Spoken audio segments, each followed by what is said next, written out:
Okay, this video is going to be about machining. Okay, so machining.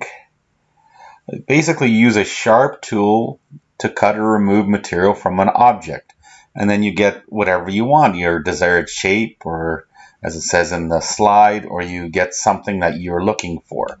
Okay, there are various ways to machine. Okay, the different methods to machine are like a bandsaw, a drill press, a lathe, and a milling machine.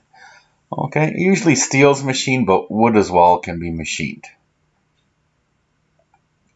Let's look at each type. So we're going to start off with the bandsaw. So basically it's just a saw which keeps moving back and forth or rotating around. The definition I got from the internet says endless tooth metal band, okay, run by two wheels. But it's basically a saw that goes back and forth. It's usually for steel shapes. It's used to cut bars and pipes into smaller pieces. So if you have a bar or something, you just cut it into a smaller piece. For wood, you can cut pieces out with it with wood. So here I'm going to show you a little video here, a little clip. Here it's in wood. Basically, the saw is moving back and forth. So, and the guy's cutting a shape out. He's cut the little U out, and then he's going to cut another piece out here. Okay, in steel though, it's a little difficult to rotate like he's rotating. So in steel, the saw just comes and cuts like a round bar, like this is a round bar, and it goes and cuts it. Okay, a drill press. So it's just a rotating power drill. So if you've seen a power drill, just a rotating power drill. It's usually for steel, it's used to make holes, and their standard sizes for holes. You have 1/2 inch holes, 3/4 inch, 1/8 inch. We did nuts and bolts last year. It's the same sizes as some of those nuts and bolts we did. So here it is. Here's a moving drill going up and down with a drill bit at the end. Okay. And over here, here's a picture, a cartoon kind of version of the drill bit. The drill bit would be added to the end, and here's how you move it up and down. Next, we have a lathe.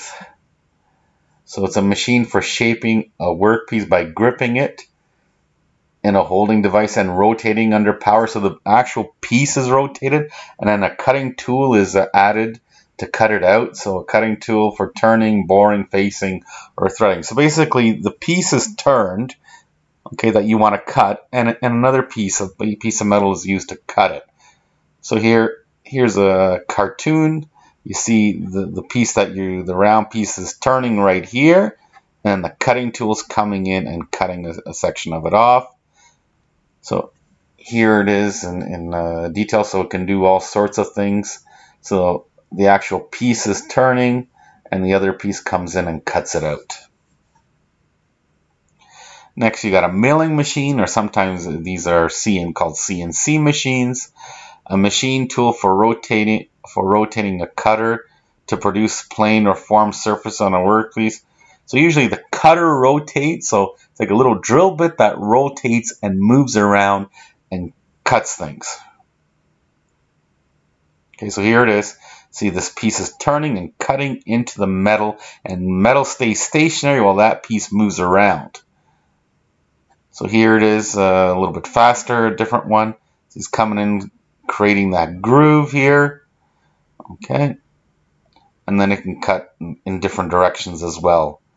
Okay, it's creating another groove or slot over there, and just cuts away at the material for your desired shape.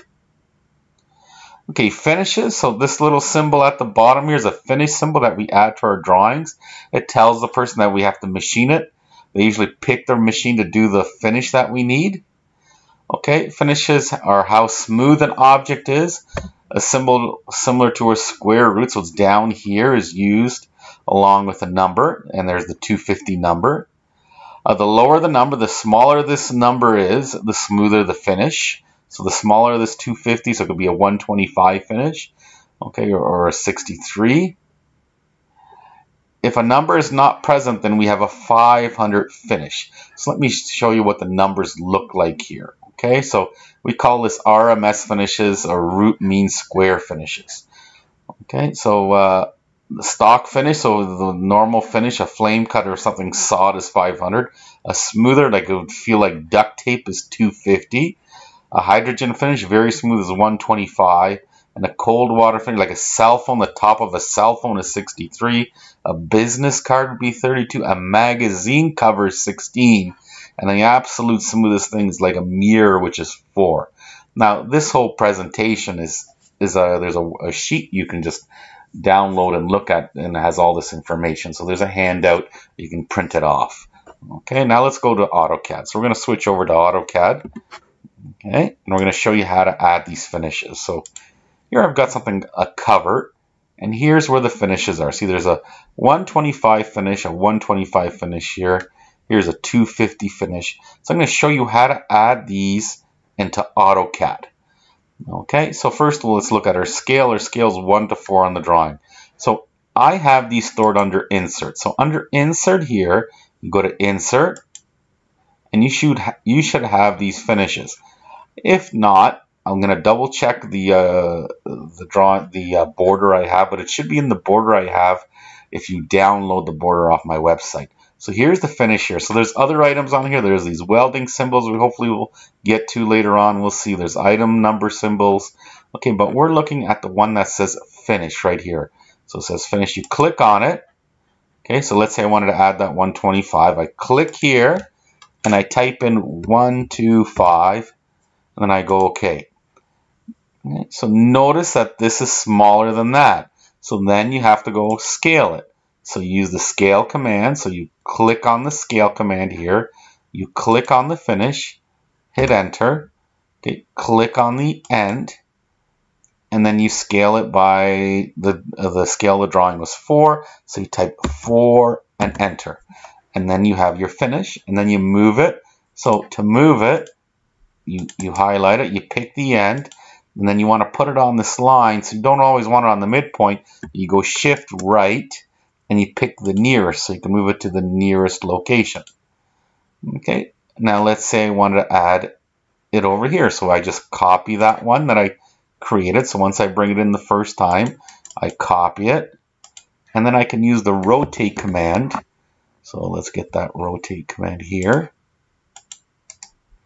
and I can rotate it to the way I want here. Okay. I can always make multiple copies of it. I can double click on it. So I double clicking on it. Okay, a little box will appear, and I can change the finish to, let's say, 250. Okay, so I can change it, and I can do the ones that are 250. Again, you just hit copy to copy. So if you copy, you can bring it down, and then you can, now you have 2 of them. You can double click. Okay, and then you can change that to 250. You can go OK just by double clicking. Again, how to bring it in one last time. Insert. You go to Insert. You look through here. You go scroll down until you hit Get the Finish. Okay, you bring it in.